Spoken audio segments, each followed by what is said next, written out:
Welcome, everyone. Hello, it's so good to see you. This month's CGM Sweet Talk with the Sugar Queens. You know, our topic today may be interesting to some of you out there watching and listening on our social media platform. We're going to be talking weight loss. You know, our discussion today will revolve around our expert perspectives on weight loss in people utilizing continuous glucose monitoring. I'm Eden Miller, an osteopathic board certified family practitioner, a diabetologist, and obesity medicine specialist in Bend, Oregon. My queen, Jen, please introduce yourself. Hi, everybody. I am a pharmacist. I've been practicing for 34 years. I'm a professor at Mass College of Pharmacy, where I teach in the pharmacy program and in the physician assistant program. I spent 15 years in family medicine, and the last 12 years I've been in a private practice internal medicine in Peabody, Mass, where I direct the diabetes and cardiometabolic services. That's great. And our queen bee, Davida. Hey, everybody. Thanks for joining us. I'm Davida Kruger. I'm a certified nurse practitioner, and I do clinical research and clinical practice in Detroit, Michigan, and I've actually been doing this for 42 years. I love it. Look at all the wealth of our knowledge here with our queens. Hey, ladies, we recognize that the evidence of randomized controlled trials and very specific high-level things on CGM and weight loss are limited. There are some published real-world evidence out there, and we'll discuss those. And we'll definitely share some real-life case study today and discuss what we have seen in our practice in patients. We'll also discuss the rationale for why weight loss might occur or happen in those utilizing CGM. But by no means are we trying to claim that CGM use is directly linked to weight loss. But what are your thoughts on this, lady? Because I know you guys have seen this. You know, I think the key here, and we'll talk more about this, is behavior modification and the knowledge and the data that we give to the person with diabetes to own their own diabetes and to direct the course of their diabetes. And I think that is huge. And that's where the link is in my mind and what I see in clinical practice. Yeah, I think I totally agree. And what you said about data. And so the studies support that data motivates individuals to make those changes in diet, exercise, sleep. You know, it gives them information to be able to make those lifestyle changes, which indirectly can lead to that weight loss. Absolutely. And anytime you get information that's about your lifestyle intervention, I think it's also empowering, even if just the CGM is giving them feedback and encouragement and all of those kind of things. I think is definitely worth it. So let's tackle a case real quick. This is actually a patient of mine. He's a 64-year-old male with type 2 diabetes. His baseline A1C was 8.4, and he was on metformin. We started him on empagliflozin, an SGLT2 inhibitor. And in August, we had the conversation about maybe he could benefit from utilizing CGM. His baseline BMI was 32. So Davida, what do you think? What about having this kind of candidate on CGM? What's your first thought with that? Well, you know what I say is that CGM is a right, not a privilege, and that everybody should be afforded the opportunity to use CGM. And from the day we meet them, they should be on CGM. It doesn't have to do with their therapy. It has to do with behavior modification and letting the person who has diabetes own their own destiny. And if I don't give them data to have that direction and know what's going on in their life, how are they going to make changes? So I don't want to wait too long. The day I meet that person, I want to offer them CGM. It has nothing to do with the therapy that they're on. It has to do with the fact that they have diabetes. And it can also take several conversations. We don't necessarily just do it once and you're like, this is amazing, you know, and if they turn it down, I say, you know, I might talk to you a little bit about that over and over again. So Jen, what are your thoughts? So people don't argue with their own data. So they're, you know, having that conversation where you give people choices. So even when I'm talking about drug therapy, I'm talking about whatever it is, CGM versus finger stick. This is what we know. Here is CGM, it does this. This is what doing finger sticks are. This is what it takes for you. This is what finger sticks would take. Which one do you think you'd be interested in? Yeah. And then, when they make their own decisions, they tend to own that and take responsibility for that. And we're empowering them, and we empower them with that data so they can see, when I do this, this is what happens. So I also think that it doesn't take 4 or 5 conversations anymore. So no. I always think about the person who, you had to say, oh, please try it, please try it, please try it. And then they try it and they're like, okay, I'm not giving this back. I absolutely have to have my own, I think that's changed as well. And the way I see that is that, if a person's CGM order from the pharmacy or a durable medical equipment store is delayed by a day or two, they're on the phone. I need a sample. I need something. I can't go. I can't live without this. I can't live without that. And that's marvelous. That's exactly what we want. So I think the conversations are easier. And part of it is that the devices are smaller. People are talking about them. They can see them on TV. And they're accessible and they're accurate. So I think that, I always have the conversation every visit if the patient's not wearing or owning CGM, but the conversations are so much easier now. I remember. Go ahead, Jen. I just wanted to ask you, how many times do you have a new patient that says, do I have to check my blood sugars? They just ask, do I have to check my blood sugars? Because they don't know, nobody has ever mentioned this. And so, do you want to check your blood sugars? Well, what does it entail? Well, this is what we can offer. Yeah, I think it's about individualizing that. I remember one time I was going about my queenly duties outside of our podcast here, and I was having a conversation with one of our colleagues about CGM, and he said, why are you guys using CGM? And, if they're not on insulin and it doesn't have anything to do with hypoglycemia, they're not going to need it. And so I turned to him and I said, do all of your patients know the effects of food and exercise and stress and engagement with medication on their diabetes, where you don't have to talk to them or remind them that they're reminded? And he said, no. And I said, guess what? CGM is one of those things that does that. And in this particular case, we had this guy who we added a medication. We're trying to get him to target, but he said, I don't know what foods affect me. I want to know through CGM. And remember, this is individualized. Yeah, we got some generalizations, but this really is for him to see the effects of food. He wasn't on any hypoglycemic agents. He wasn't using it for safety in that regard. He was using it for behavioral changes. And so because we've really seen now this data explosion, right? Remind some of our people who maybe are like, wait a minute, you're talking CGM and you're talking people who don't on a pump or insulin. Remind us, Davida, where this is capturing the data. Give them a top level with this. Well, very high level, it measures interstitial fluid versus finger stick. And CGM provides real-time feedback on blood glucose levels. The key is real time. So the patient would place the sensor. They get to wear it for 10 to 14 days. They don't have to poke their finger. They're not dealing with blood. And they're getting some very accurate data. And I think the potential for weight loss with CGM is related to, obviously, the behavior changes. They eat better and they eat less because they can see what happens when they have the pie or the carbohydrates or the pizza or whatever it is. And I'm not saying they can't, but then they might eat one piece instead of 2 pieces. And the person with diabetes has a better opportunity to say, I'm going to eat better. I'm going to, have better nutrition because I see what happens to my blood sugars through looking at the feedback from CGM. It's also potential for increasing activity so that the person can see that when they get up and they walk around the block or even do some activity in the house, the difference.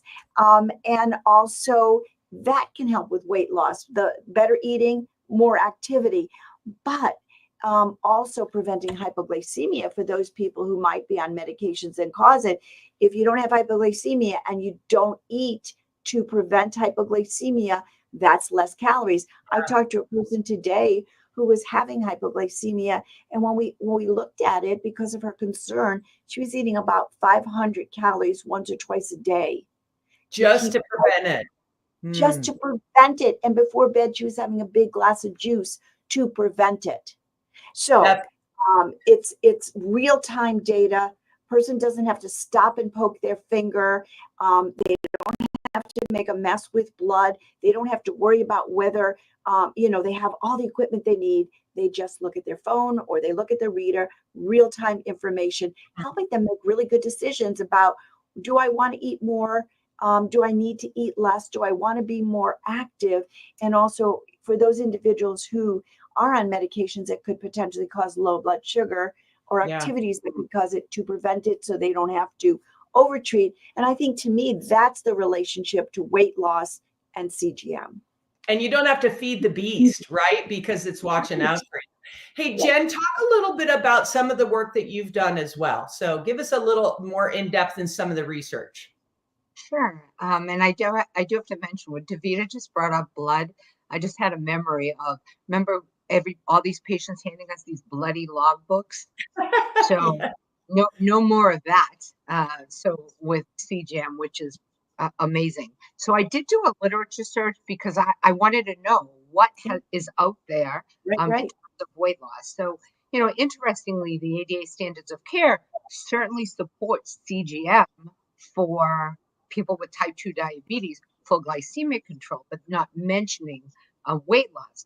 But there is emerging data that CGM is supportive of these lifestyle changes that will lead to ultimately to weight loss. And that's in people with type 2 diabetes and people potentially without diabetes. Yeah. And even, I've been doing some help with Weight Watchers, creating pass-through data with people with diabetes with CGM to look about how food affects. And, one mention is when we talk in obesity medicine, one of the fundamental things that help with weight loss is what's called food journaling.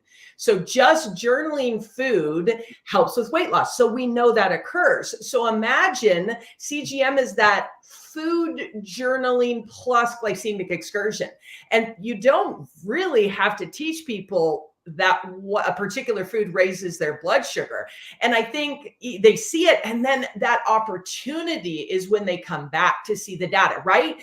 Because I tell them, when you wear the CGM, I want you to learn something. Again, back to the no shame and blame. This is where you go. And so let's look back at this guy's AGP report, because what we did is I said, hey, please tell me what you learned. What did you learn from this particular insight? And so this was his very first time back. And I said, what did you see? And I hear all sorts of things. We could do a whole program of what people tell me. Everything from oatmeal hates me to, this is great, or I didn't know that fruit and yogurt was lovely. But I asked him, I said, had you noticed the different colors? And he says, yeah, I noticed the blue, but I noticed the above targets. And look at the above target was 36%. So talk about that a little bit, Davida, and how that gives out our opportunity for intervention.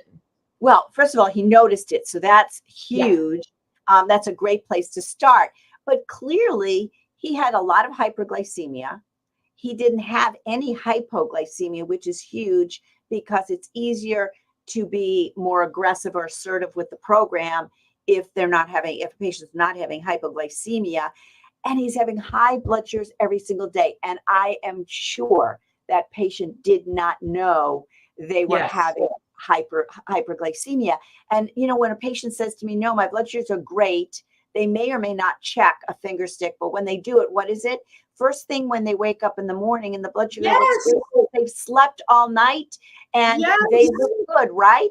And then by the time they start eating the rest of the day, and this gentleman, that's what made me think about, was look at what happens to him once he wakes up. And he was not looking at that data. And now he has the opportunity to say, whoa, she was right. Look at my hyperglycemia.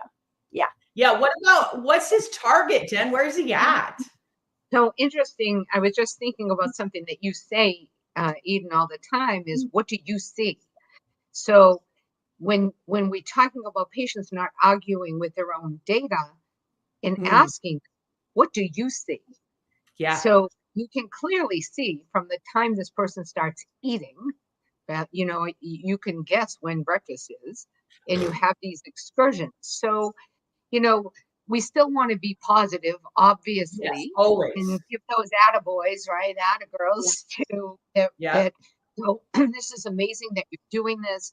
I'm looking to see, good, there's no lows, but 64% in range.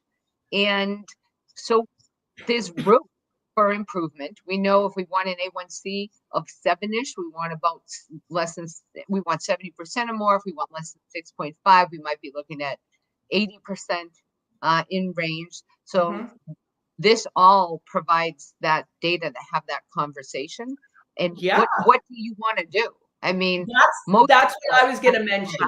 Right. How do you want to Now move that we have forward? our metrics, what are we going to do? Or asking them, what do you think we need to do?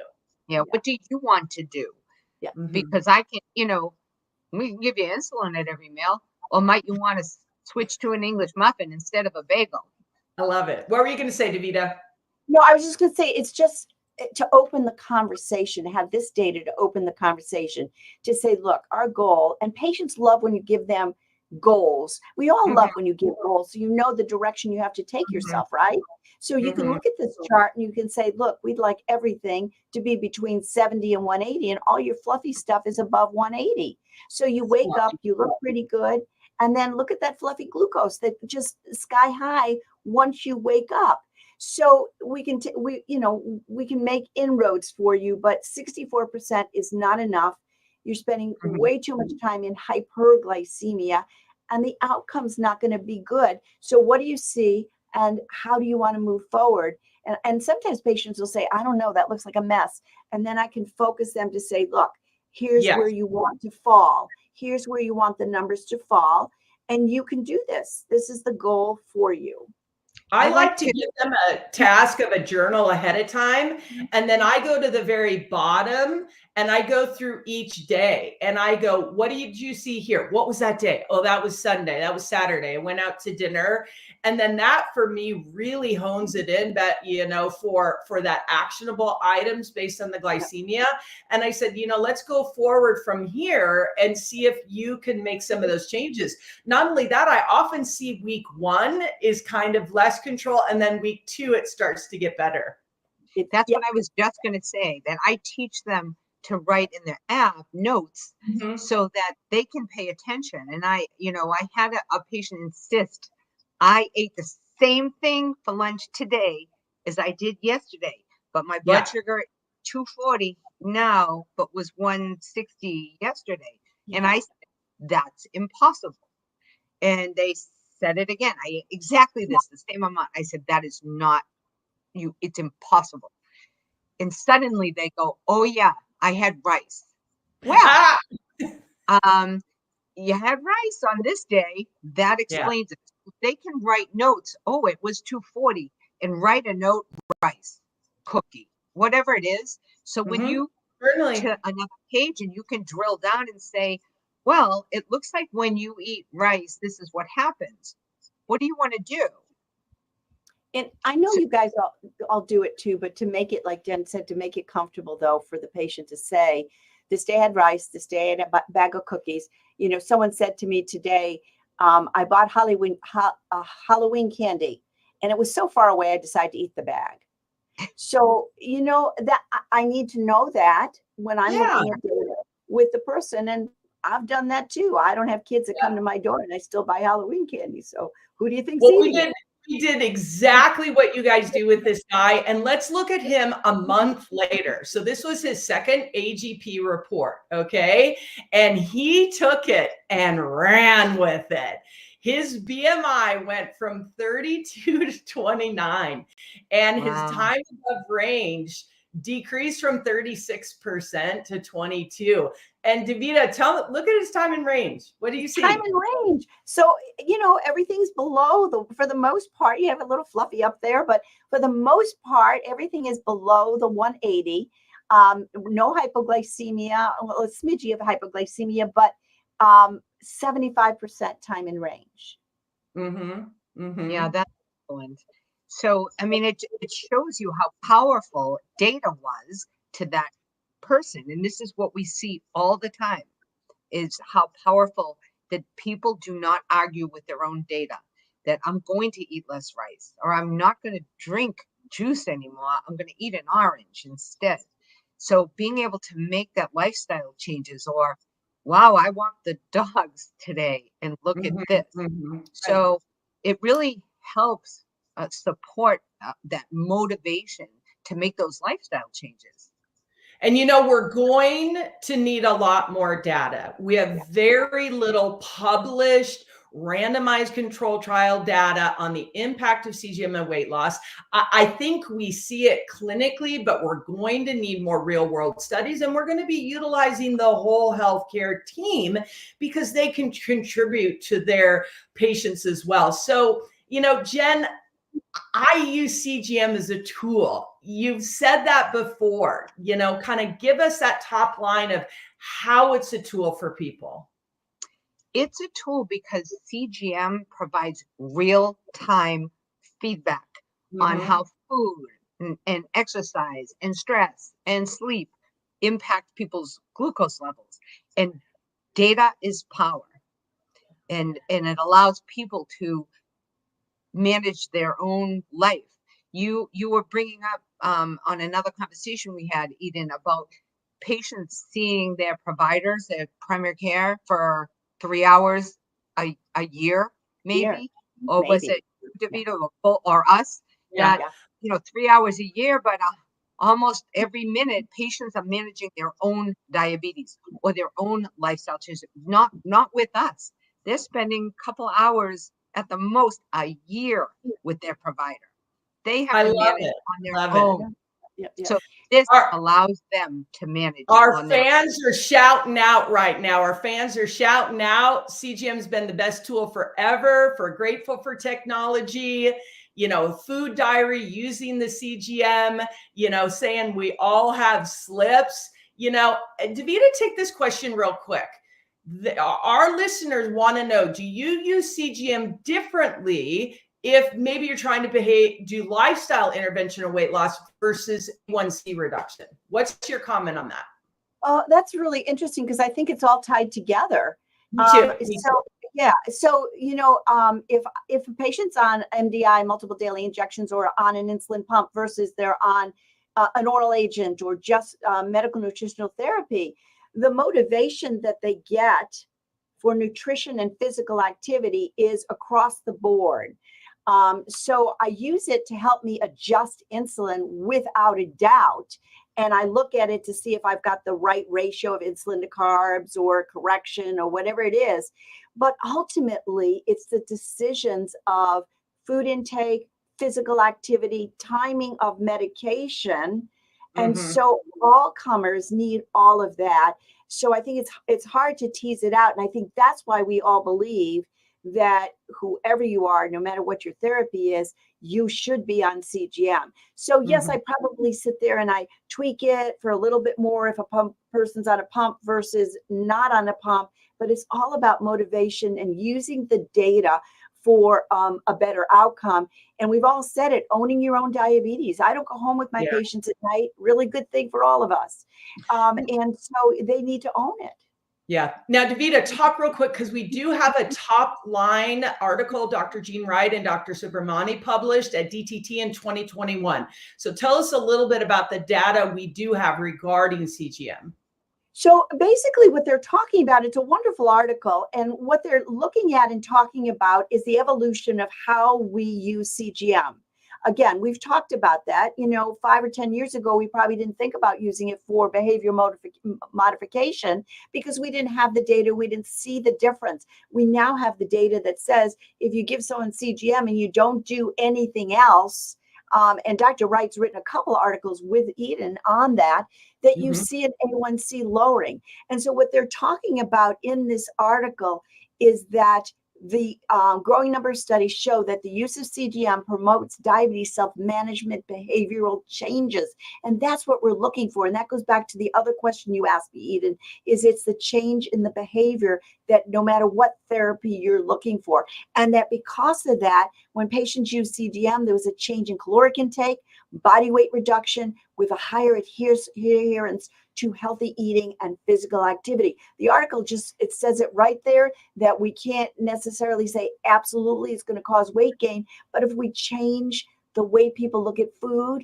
and they understand the relationship to what it does to glucose, we see the weight reduction. It really is. It's very empowering. Thanks for providing that info. Jen, I want to direct a question from our crowd right now, our live crowd. And one of the questions that they had is about just the top of line CGM coverage, kind of who gets it covered, what is the typical cost kind of with insurance. And they also want to know, well, how am I going to be able to get CGM for people who don't have diabetes? You know, and now you guys are talking weight. No, we don't have indications, but talk a little bit about how to acquire it. And then there's also other tools and other apps that integrate CGM. Well, there are some commercial plans that are covering CGM and not requiring anyone to say anything about a diagnosis. So I know in Massachusetts which plans, do that, and I'll prescribe CGM for those plans without an issue. If it wasn't covered, it comes back not covered, whether they have diabetes or they don't. There's some pharmacies have contracted, or there's some like automatic magic coupon in their computer system that it's about $75 for 2 sensors. However, we do have over the counter now, and we were talking about this in the past, and the over the counter is anywhere from $89 to $99 for 2 sensors. So you can just purchase it on a subscription without a prescription. It's a little bit different. So, we can have alarms with the ones prescribed versus non-alarmed. And then the indications are a little bit, but you can purchase it over the counter as an option. Well, that's so great. Well, ladies, Medicare, Sure. Absolutely. Medicare, you got to be on insulin. You got to usually send it to DME or a Part B cover. I think it's great that our group is thinking about how to get it. It's just getting that cadence. Okay, Davida and Jen, I want to hear top line for you based on what we've been talking about, what you see in clinical practice. Talk to me about CGM, behavioral modification, and the possibility of weight reduction. So I think it's all about behavior modification, and that's tied into all the changes we see in better glucoses, and also we see weight reduction. I think at this time, in the juncture of how we manage diabetes care, we can't do it without CGM, and the patient should not be asked to do it. But there's a definite correlation when patients are not overeating, or they choose better, they eat healthier, and they're not treating low blood sugars, and they see what activity does to the glucoses. There's your correlation to weight reduction. I see it all the time in practice. Okay, Jen, what's your top line? Real-time feedback, which allows for improved dietary choices, enhanced physical activity, behavioral change, and mindfulness, just thoughtfulness of it. And a lot of people, even if I've had patients who are sitting in front of me that they're so perfect for so long, and I'll say, you could take a break if you wanted, or just put one on, before you see me. They don't want to give it up. No, this keeps me honest. Yeah. I want my CGM. I cannot go without it. They don't. But based on people, even if they don't have diabetes or it's early on in diabetes, helps with that whole metabolic issues, to be able to see these things that can lead to that. Exactly. Lead to those changes. Yep. Every behavioral change, from intake to adherence to lifestyle to movement, you name it. Well, my queens, we are drawing to an end. As always, remember, we have previous discussions archived. You can scan the QR code to watch our series on YouTube. Hit the like button. We want to hear your feedback. We want you to subscribe. You can also earn free CME and CE credit. To claim your CME or CE credit, please scan the QR code. And behalf of all of us queens, thank you for participating in the activity. We hope you have a better understanding of CGM, how to empower your patients with dietary, lifestyle, weight loss, all their different routines to achieve sustainable weight loss.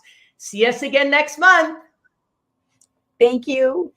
Thank you, everybody. Thanks for all your comments and feedback.